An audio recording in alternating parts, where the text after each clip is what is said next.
Bab 291, Hak Eksploitasi Bahan Baku. Leng Xiaoting tidak menyangka Guning akan mendorongnya tiba-tiba, jadi dia gagal menangkapnya. Tubuh Guning yang cantik dan muncul di hadapannya, yang membuatnya bergairah lagi, tetapi tepat pada saat ini, telepon Leng Xiaoting berdering dan memotongnya. Dia masih harus menyelesaikan tugasnya dan tidak bisa mengabaikannya. Telepon itu dari Su Jinchen. Dia memberitahu Leng Xiaoting bahwa mereka sudah mendapatkan alamat pengedar narkoba. Sudah waktunya bagi mereka untuk mengambil tindakan, sehingga Leng Xiaoting harus berpisah dari Guning untuk sementara. Meskipun Guning tahu bahwa Leng Xiaoting adalah perwira militer yang luar biasa, dia tetap mengingatkannya untuk berhati-hati. Guning sangat ingin membantunya jika bukan karena identitas khusus timnya. Malam ini, Guning tidur sendirian dan entah bagaimana merasa dia tidak terbiasa. Justru karena dia bebas sekarang, dia tiba-tiba teringat pada grup WeChat mereka. Ada ribuan pesan di riwayat obrolan, dan banyak di antaranya menyebut dirinya. Guning menelepon Gumen pada hari-hari alternatif, tapi dia benar-benar melupakan grup WeChat mereka, dan sekarang merasa sedikit bersalah.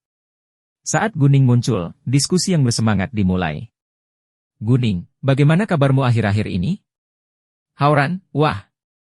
Bos, kami pikir kamu tersesat. Kami bahkan ingin memanggil polisi. MUK, tepat sekali. Kemana saja kamu? Chu Peihan, saya pikir bos sedang sibuk berkencan. Qin Zisun, saya setuju. An Yi, Zhang Tianping, dan Yu Mixi tidak hadir, jadi Guning mengobrol dengan Chu Peihan dan yang lainnya lebih lama sebelum dia pergi tidur. Keesokan harinya sekitar jam 8.30 pagi, Guning berangkat ke jalan perjudian batu. Dia memberitahu Zheng Peng bahwa dia telah mendapatkan dokumen hak eksploitasi bahan mentah. Zheng Peng terkejut dengan efisiensi dan jaringan bosnya di pemerintahan. Guning tidak menjelaskan lebih lanjut. Dia sengaja membuat Zheng Peng terkesan agar dia setia padanya dan bersedia mengikuti jejaknya. Karena meskipun Guning mempercayai Zheng Peng, hal itu perlu membuatnya takut padanya sampai batas tertentu. Guning mengerti bahwa dia akan lebih terkesan jika dia memberitahunya bahwa dia telah menggulingkan keluarga Wang, tapi dia tidak punya niat untuk mengatakan itu padanya. Setelahnya, mereka berencana menggelar konferensi pers untuk menyebarkan berita tersebut ke luar negeri. Berita tentang keluarga Wang dan penyedia giok warna-warni sangat populer akhir-akhir ini sehingga banyak reporter datang ke toko Zheng Peng begitu dia menelepon mereka. Zheng Peng, tentu saja, akan menjadi tuan rumah konferensi pers. Ketika penyedia giok warna-warni mengambil alih dan menyerap pemasok bahan mentah keluarga Wang, semua orang terkejut. Keluarga Wang digulingkan dan propertinya secara alami akan ditangani. Hak eksploitasi bahan mentahnya khususnya menarik minat banyak pengusaha. Namun, sebelum yang lain sempat bereaksi, bos penyedia giok warna-warni sudah mendapatkannya, yang membuat mereka semua tercengang. Dengan kata lain, bos penyedia giok warna-warni harus menjadi tokoh penting dengan jaringan yang kuat. Oleh karena itu, banyak orang yang kagum pada bosnya. Penyedia giok warna-warni baru berdiri beberapa hari, namun sudah mampu menjalin kesepakatan jangka panjang dengan banyak pengusaha perhiasan ternama. Dan sekarang bahkan eksploitasi bahan mentah keluarga Wang terjadi tepat sebelum orang lain. Bosnya haruslah orang yang memiliki kekuasaan besar. Sebenarnya tidak sulit bagi mereka yang memiliki kemampuan untuk mengetahui siapa bos penyedia giok berwarna-warni itu, namun di mata orang awam, bosnya misterius. Banyak orang yang menyelidiki bos penyedia giok warna-warni hanya penasaran. Namun, ketika mereka mengetahui bahwa bosnya hanyalah seorang gadis berusia 18 tahun, mereka semua tercengang. Meskipun mereka tidak percaya bahwa seorang gadis remaja mampu menjalankan perusahaan sendirian, mereka tidak dapat mengabaikan kemampuannya dan dukungan kuat di belakangnya. Oleh karena itu, tidak ada yang berani menyebarkan berita bahwa bos penyedia giok berwarna-warni adalah Guning jika mereka mengganggunya. Namun, tidak ada yang lebih terkejut daripada Sang Deceng. Karena dia pernah bertemu Guning sebelumnya, dan dia yakin Guning memiliki kemampuan untuk menjalankan perusahaan. Zhang Deceng tiba-tiba teringat akan sebuah berita yang dia baca di internet sebelum skandal keluarga Wang terungkap. Dikatakan bahwa keluarga Wang telah mengirim orang untuk masuk ke gudang penyedia giok berwarna-warni pada malam hari. Sebuah ide muncul di benak Zhang Deceng saat ini. Dia merasa keluarga Wang memiliki dendam terhadap Guning dan kemundurannya ada hubungannya dengan Guning juga. Zhang Decheng kagum dengan tebakannya sendiri. Jika Guning benar-benar terlibat dalam kekacauan keluarga Wang, dia pasti jauh lebih kuat dari yang dia tahu. Apapun yang terjadi, Zhang Decheng akan selalu percaya bahwa Guning adalah gadis muda yang cakap, dan ingin menjaga hubungan baik dengannya. Dalam hal ini, meskipun dia sekarang tahu bahwa Guning adalah bos dari penyedia giok warna-warni dan penyedia bahan baku warna-warni, dia tidak menunjukkannya. Pada hari-hari berikutnya, Guning menyuruh Zheng Peng untuk mengatur agar para pekerja yang pernah bekerja di perusahaan keluarga Wang untuk mengeksploitasi bahan mentah secepat mungkin. Guning tidak berniat mengambil sisa bahan mentah di gudang keluarga Wang, karena dia sudah mendapatkan semua bahan mentah dengan batu giok berkualitas tinggi di dalamnya sebelumnya. Guning juga tidak memecat para pekerja yang pernah bekerja untuk keluarga Wang, karena mereka hanyalah karyawan yang dipekerjakan oleh keluarga Wang. Tak satu pun dari mereka berpikir bahwa perubahan bos mereka adalah hal yang buruk. Perilaku ilegal keluarga Wang membuat kesal semua orang di kota Teng dan tidak ada yang bersimpati pada mereka. Sebaliknya, para pekerja merasa beruntung bisa tetap tinggal, karena mereka bisa mempertahankan pekerjaannya. Karena itu mereka berterima kasih dan menghormati Zheng Peng dan bosnya. Kemudian, Guning dan Zheng Peng pergi ke pegunungan batu giok dan tambang bersama seorang sopir. Bab 292, Keluarga Tang di Kota B. Meskipun Zheng Peng bisa menyetir sendiri, dia sekarang adalah manajer umum penyedia giok berwarna-warni dan penyedia bahan baku berwarna-warni, jadi dia perlu memiliki sopir pribadi. Gunung Batu Giok dan tambang berjarak 20 km dari kota Teng. Dalam perjalanannya, Guning memperhatikan ada beberapa gunung yang telah dieksploitasi. Jarak mata giok Guning terbatas, jadi dia tidak dapat melihat apakah ada batu giok di pegunungan sekitarnya. Dia harus menunggu sampai mereka tiba. Mereka berkendara di jalan pegunungan, sehingga membutuhkan waktu sekitar setengah jam untuk sampai ke tempat tujuan. Dari jauh, Guning mendengar suara ketukan. Ketika mereka mendekat, sebuah rumah timah besar muncul di hadapan mereka. Disitulah para pekerja tinggal. Di luar rumah timah, dua truk yang biasa mengangkut bahan baku dihentikan. Wang Jinmao berusia 34 tahun. Dia adalah supervisor dan bertanggung jawab atas eksploitasi bahan mentah. Meskipun nama keluarganya adalah Wang, dia tidak memiliki hubungan dengan keluarga Wang. Wang Jinmao telah diberitahu sebelum Zheng Peng datang ke sini, jadi dia sudah menunggu di pintu masuk. Melihat mobil itu melaju, Wang Jinmao mengerti bahwa Zheng Peng akan datang.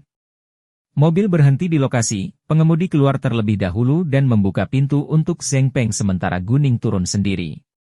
Dia datang ke sini sebagai asisten Zheng Peng, jadi dia tidak bisa bersikap seperti bos. Senang bertemu denganmu, Manajer Zheng. Wang Jinmao menyambutnya dengan penuh hormat. Senang bertemu Anda juga, Supervisor Wang, jawab Zheng Peng. Silakan ikuti saya ke sini, Manajer Zheng. Wang Jinmao segera mengemudikan jalan di depan rombongan Zheng Peng. Ketika mereka berjalan melewati rumah timah, Wang Jinmao mengeluarkan beberapa helm, menyerahkannya kepada mereka. Mereka memakai helm sebelum masuk ke lokasi. Gunung Giok hanya berjarak beberapa menit berjalan kaki dari rumah timah. Guning menggunakan mata gioknya saat dia akhirnya berdiri di depan Gunung Giok. Dia melihat banyak bahan mentah yang mengandung batu giok di Gunung Batu Giok, tapi tidak mengambilnya. Dia yakin bahwa Gunung Giok di depan matanya sangat berharga. Guning melihat pegunungan terdekat, dan gagal menemukan gunung giok lain di antara pegunungan tersebut. Zheng Peng dan Guning melakukan tur keliling lokasi sebelum mereka kembali. Dalam perjalanan pulang, Guning menerima pesan K. Dia sudah mengirim email tentang keluarga Tang ke kotak emailnya. Ikuti novel saat ini di novelb.in.com. Guning hanya menyuruhnya untuk menyelidiki putra kedua keluarga Tang, tapi tanpa diduga, dia menyelidiki setiap anggota keluarga Tang. Keluarga Tang adalah keluarga nomor satu di kota B karena suatu alasan. Itu sangat berpengaruh baik dalam politik, bisnis atau militer. Kepala keluarga Tang adalah Tang Haifeng yang merupakan Tuan Tang yang telah ditemui Guning. Ada 2 putra dan 1 putri di keluarga Tang. Putri tertua bernama Tang Yunrong, seorang kolonel senior berusia 49 tahun, yang merupakan wakil kepala Korps Administrasi dan Kebudayaan Udara. Suaminya, Cao Ruihua, adalah Direktur Departemen Politik Wilayah Militer dan juga seorang kolonel senior. Keluarga Cao juga merupakan keluarga militer yang berpengaruh di kota B.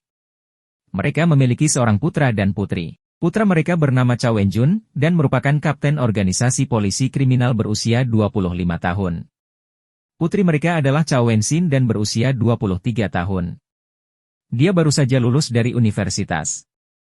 Tang Yunhang, putra sulung Tang Haifeng, berusia 46 tahun dan menjabat sekretaris komite partai provinsi. Istri Tang Yunhang adalah direktur administrasi pariwisata.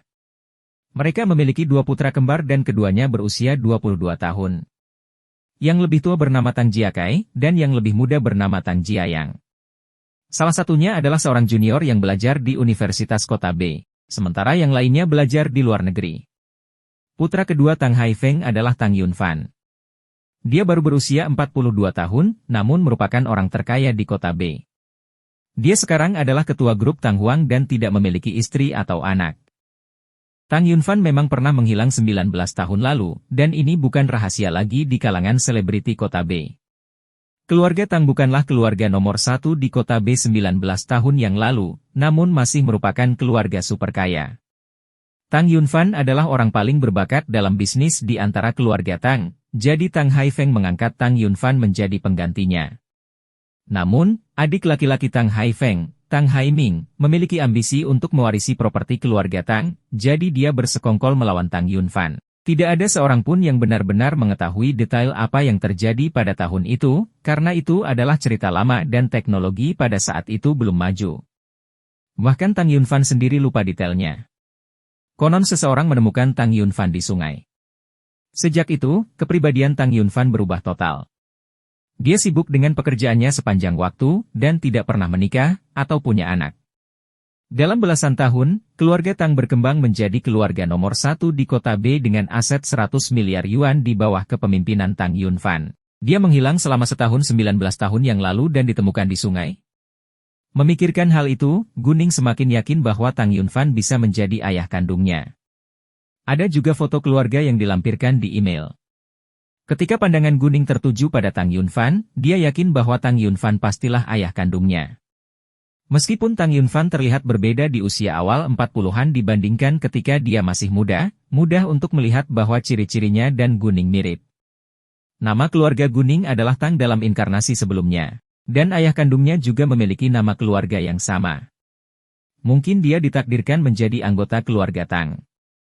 Meskipun Guning yakin bahwa Tang Yunfan adalah ayah kandungnya, dia tidak terburu-buru menemuinya karena dia ingin mengetahui bagaimana reaksi Gumen. Bagaimanapun, Tang Yunfan kehilangan ingatannya tentang Gumen. Guning percaya bahwa Tang Yunfan tidak pernah menikah karena Gumen, tapi dia tetap harus membuat perkiraan yang serius.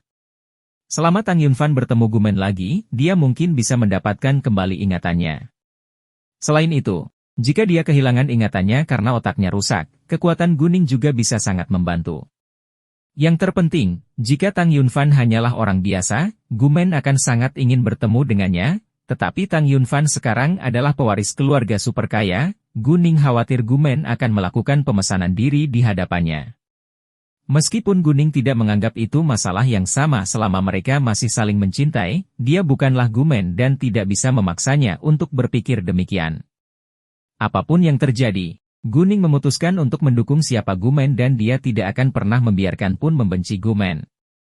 Guning kemudian kembali ke jalan perjudian batu dengan Zheng Peng sebelum dia pergi, sendirian. Bab 293, Wang Xinyan bodoh.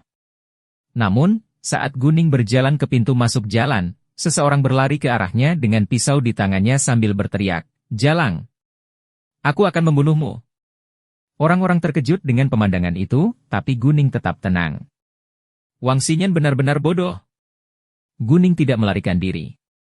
Sebaliknya, dia menunggu Wang Xinyan mendekat. Tepat ketika Wang Xinyan hendak menikamnya, Guning meraih pinggangnya seperti kilat dan memutarnya. Wang Xinyan langsung berteriak kesakitan. Pisau itu juga terlepas dari tangan, jatuh ke lantai. Semua orang kagum dengan gerakan tiba-tiba Guning. Guning kemudian membuang Wang Xinyan tanpa ragu-ragu. Di masa lalu, Wang Xinyan pasti sudah menangis, tapi dia tidak melakukannya sekarang. Sebaliknya, dia menyorot Guning dan bertanya, "Jalang, kan? Apakah Anda mengungkap semua rahasia kotor keluarga Wang kami?" Semua orang tercengang, melihat ke arah Guning. Guning hanyalah seorang gadis remaja di mata mereka. Bagaimana dia bisa menggeser keluarga Wang? Guning tidak peduli dengan penonton, tapi menatap Wang Xinyan dengan dingin. Apakah kamu punya bukti? Faktanya, dia memahami perasaan Wang Xinyan, karena dia telah menyebabkan tragedi keluarga Wang dan Wang Xinyan kehilangan dukungan keluarga yang kuat selamanya, tapi itu tidak berarti bahwa Guning akan menganggap serangan bodohnya. Bagaimanapun juga, Wang Xinyan pantas mendapatkannya. Saya mendengar dari kakek saya. Itu kamu. Kamu membalas dendam pada keluarga Wang. Wang Xinyan tidak tahu banyak. Dia baru saja mendengar bahwa Guning mungkin terlibat dalam kekacauan keluarga Wang, jadi dia berasumsi bahwa itu pasti Guning. Mendengar itu, semua orang menghela nafas panjang karena takjub. Meskipun mereka tidak percaya itu benar, mungkin saja Wang Xinyan mendengarkan Wang Hongming. Namun, bagaimana dia, seorang gadis remaja, melakukannya? Tidak ada yang tahu penjelasannya. Oh, kenapa kamu tidak memberitahu semua orang apa yang keluarga Wang lakukan padaku hingga membalas dendam padamu? Guning menggoda. Nada suaranya yang santai tiba-tiba membingungkan banyak orang. Guning tidak takut orang lain mengetahui bahwa dia telah mengungkap rahasia kotor keluarga Wang, karena itu hanya akan membuat mereka kagum. Tapi tidak pantas jika dia langsung mengakuinya. Karena saya menyuruh polisi untuk menangkap Anda, kata Wang Xinyan. Itulah satu-satunya hal yang terpikir olehnya yang membuat Guning kesal. Ya, itu bukan masalah besar. Saya tidak akan membalas dendam pada keluarga Wang hanya karena itu, kata Guning dengan nada meremehkan. Sebenarnya, dia mengaku telah membalas dendam pada keluarga Wang dengan jawaban yang ambigu. Kakekku bilang kamu terlibat di dalamnya. Itu pasti kamu. Wang Xinyan marah. Sepertinya kakekmu sangat menghargaiku. Tapi karena kakekmu tidak ingin macam-macam denganku, apakah kamu tidak takut aku akan menjebloskanmu ke penjara setelah apa yang baru saja kamu melakukan padaku? Anda sudah dewasa, dan Anda harus tahu bahwa itu melanggar hukum jika Anda mencoba membunuh saya dengan sengaja, kata Guning dengan penuh arti. Kamu, mendengar itu, wajah Wang Xinyan berubah total. Hal terakhir yang ingin dia lakukan adalah dijebloskan ke penjara. Tepat pada saat itu, mereka mendengar sirene polisi. Seseorang telah menelepon polisi ketika Wang Xinyan mencoba menikam Guning, dan polisi segera datang setelah mereka mendengar bahwa pembunuhnya berasal dari keluarga Wang. Semua orang tidak sabar untuk menghukum keluarga Wang sekarang. Wang Xinyan langsung berdiri dari tanah ketakutan, mencoba melarikan diri, tetapi dihentikan oleh banyak orang. Minggir, minggir. Wang Xinyan mendesak dengan cemas. Jangan berani-beraninya kamu pergi setelah kamu mencoba membunuh gadis itu? Keluarga Wang benar-benar menjijikkan. Mereka semua harus ditangkap dan dijebloskan ke penjara. Seorang wanita parubaya berlari ke arah Wang Xinyan dan mengatupkan giginya sambil bertanya, Wang Xinyan, kamu pantas mendapatkannya. Kamu sudah lama menindas putriku, dan sekarang giliranmu yang merasakan rasa malu. Tepat. Perilaku kejam Wang Xinyan terkenal di kalangan perjudian batu, sehingga sebagian besar penduduk sangat membencinya. Wang Xinyan sendirian dan tidak berdaya saat ini. Dia sangat takut pada orang-orang yang penuh kebencian terhadapnya. Tak lama kemudian, polisi tiba dan membawa pergi Wang Xinyan tanpa tertunda.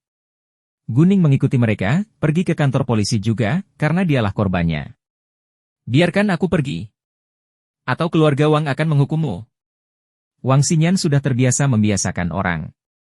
Wah, keluarga Wang. Apakah perjanjian keluarga Wang masih bisa menyusahkan kita? Itu polisi bertanya dengan nada meremehkan. Kamu, Wang Xinyan menjadi bodoh sekarang. Haha, Guning tertawa ringan. Sangat lucu bahwa Wang Xinyan begitu bodoh. Wang Xinyan mendengar Guning bertanya-tanya, dan segera menoleh ke Guning sambil berteriak. Jalang! Itu semua karena kamu. Itu kamu. Sementara itu, dia bahkan mencoba menyerang Guning lagi, namun berhasil dikendalikan oleh polisi di dekatnya. Tetap tenang. Meskipun gerakan Wang Xinyan dibatasi, dia terus mengumpat. Guning meliriknya dengan dingin dan memperingatkan, jika kamu berani bersumpah padaku sekali lagi, aku akan memastikan kamu diam selamanya. Bab 294, Pengakuan. Wang Xinyan ketakutan dan langsung menutup mulut. Bahkan polisi pun takut dengan suara dingin Guning. Di ruang sidang, seorang polisi mencatat akun Guning sesuai aturan. Namamu, umurmu dan dari mana asalmu, itu polisi bertanya. Guning, 18 tahun, dan saya dari kota F, jawab Guning. Apakah kamu kenal gadis itu? Apa hubunganmu dengannya? Kenapa dia ingin membunuhmu? Itu polisi terus bertanya. Saya sudah berdebat dengan Wang Xinyan 2 kali. Pernah berada di sebuah restoran di mana dia mencoba mengambil kamar pribadi yang telah dipesan oleh pacar saya dan saya sebelumnya, tetapi kami hanya berdebat secara lisan untuk waktu yang singkat. Setelah itu, saya menyaksikan Wang Xinyan bersama sekelompok orang memukuli seorang di jalan. Saya memberikan bantuan kepada gadis lugu itu dan meninju mereka. Keesokan harinya, keluarga Wang mengirim polisi untuk menangkap saya dan pacar saya dan bermaksud untuk memenjarakan kami tanpa pengadilan. Kepala Biro Keamanan Umum mendengarkan hal itu dan menelepon untuk membebaskan kami. Setelah itu, rahasia kotor keluarga Wang terungkap, dan keluarga Wang digulingkan. Pacar saya membantu saya mendapatkan hak eksploitasi bahan mentah keluarga Wang, sehingga keluarga Wang mengklaim bahwa saya membalas dendam pada mereka. Oleh karena itu, Wang Xinyan datang untuk membunuhku, kata Guning dengan jelas. Apa yang baru saja dia katakan semuanya dapat diketahui dengan mudah, jadi dia tidak perlu menyembunyikannya. Tetapi untuk informasi yang tidak dapat ditemukan, Guning tentu saja tidak akan mengungkapkannya. Mendengar itu, kedua polisi yang mencatat akun Guning sama-sama terkejut.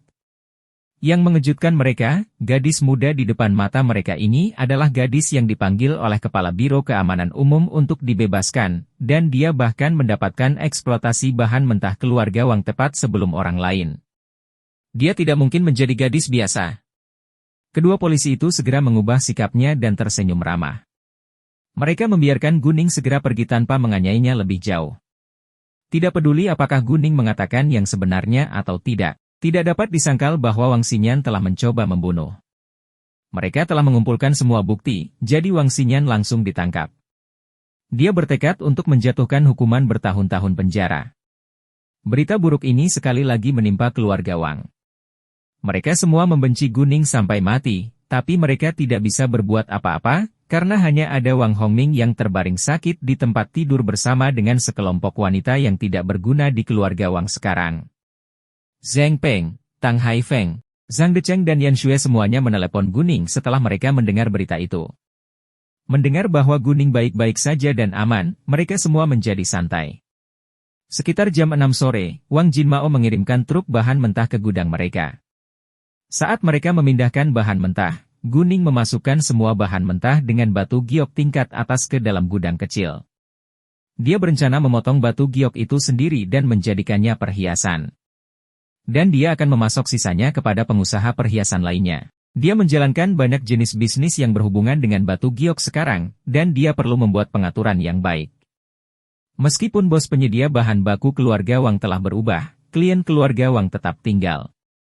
Namun, sebagian dari mereka khawatir penyedia bahan baku warna-warni akan menyediakan semua bahan baku yang mengandung batu giok di dalamnya untuk penyedia giok warna-warni dan hanya menyisakan bahan baku limbah untuk mereka.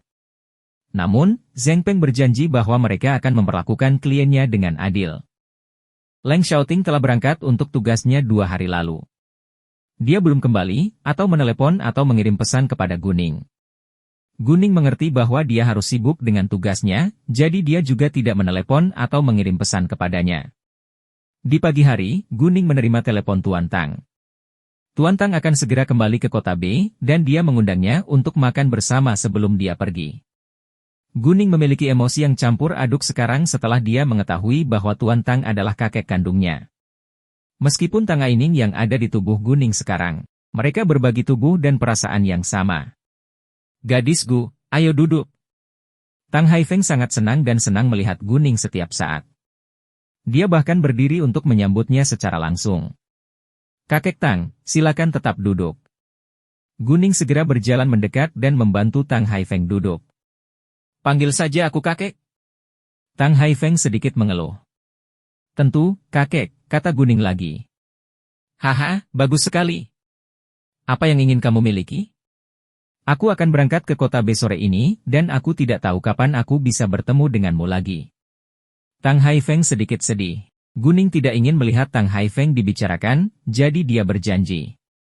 Kakek, setelah aku menyelesaikan ujian masuk perguruan tinggi nasional, aku akan mengunjungimu di kota B. Aku janji. Tentu-tentu. Tang Haifeng terhibur. Keduanya lalu menikmati santapan sambil mengobrol dengan harmonis. Namun, setiap kali Tang Haifeng melihat Guning, dia memikirkan Tang Yunfan, dan terkadang menghela nafas.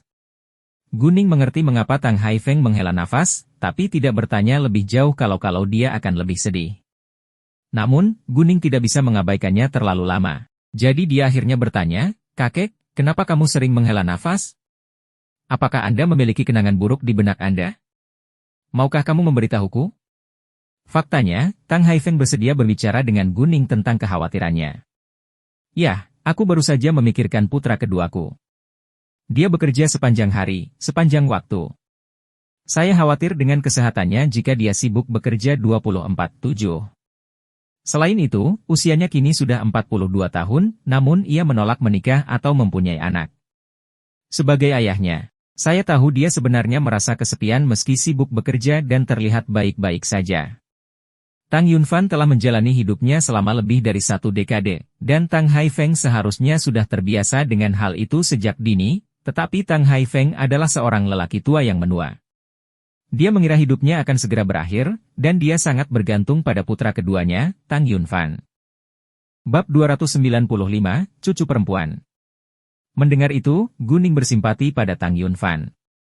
Dan justru karena apa yang dialami Tang Yunfan, Guning tidak merasa tidak puas terhadapnya karena dia telah meninggalkan Gumen. Tang Yunfan sendiri tidak ingin hal itu terjadi. Kenapa dia menolak menikah?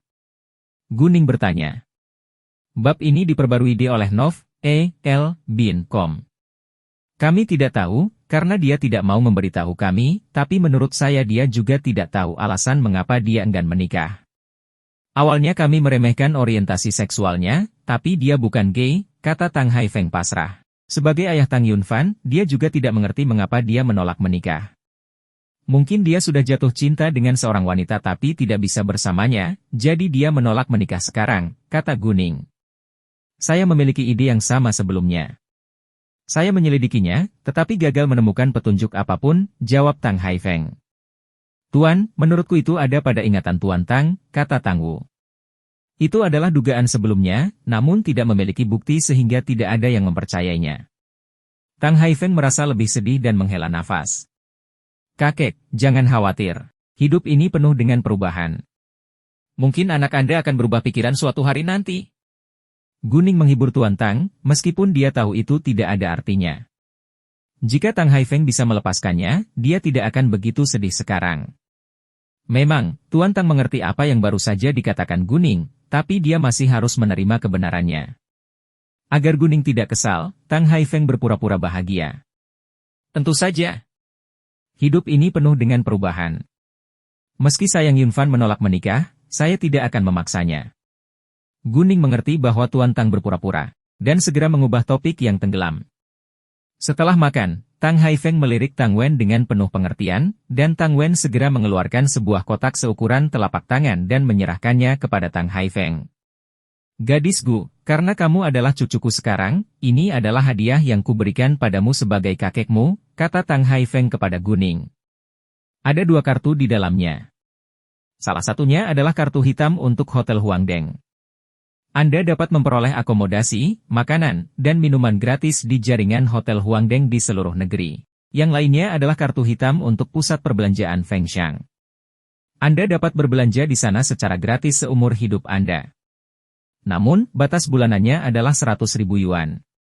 Tidak banyak, tapi hanya hadiah kecilku. Terimalah, jika kamu benar-benar menganggapku sebagai kakekmu. Guning tidak tahu harus mengatakan apa, tapi hanya bisa tidak nyaman. Dia tidak tahu bahwa keluarga Tang adalah pemilik Hotel Huangdeng sampai sekarang. Huangdeng Hotel adalah jaringan hotel bintang 5, dan berkembang di setiap kota di atas kota tingkat ketiga. Dan pusat perbelanjaan Fengxiang juga merupakan merek terkenal di negeri ini. Tang Haifeng memang murah hati. Dengan 2 kartu tersebut, Guning bisa makan, minum, tinggal, dan berbelanja gratis di negara ini. Tang Haifeng sangat murah hati, dan Guning juga akan memberinya hadiah yang berharga. Terima kasih banyak, kakek. Aku juga sudah menyiapkan hadiah untukmu. Terimalah, jika Anda benar-benar menganggap saya sebagai cucu Anda, kata Guning, dan mengeluarkan sebuah kotak dari ranselnya, memberikannya kepada Tang Haifeng. Benar-benar? Apa itu? Tang Haifeng terkejut. Dia membuka kotak itu, dan ada benda merah seukuran 3 jari di dalamnya.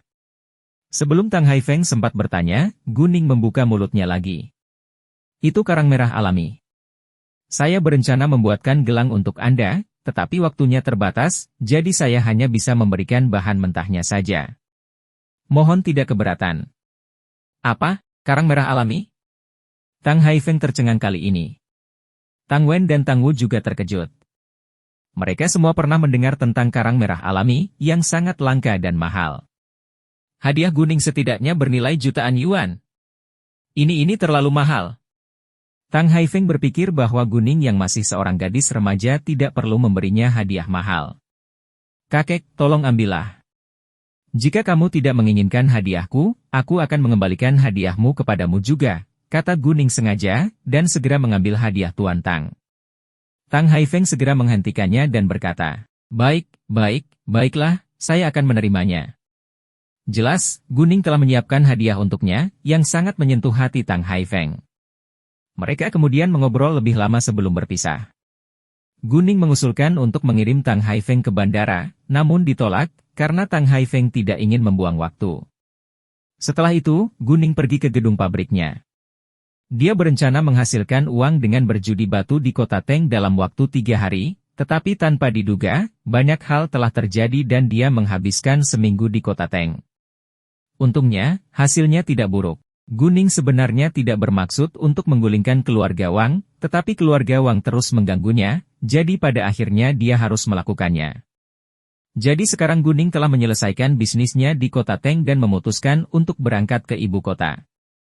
Meskipun perusahaannya di kota Teng semuanya baru didirikan, dia sama sekali tidak mengkhawatirkannya, karena kebanyakan orang kagum padanya setelah dia melakukan eksploitasi bahan mentah keluarga Wang secepat kilat.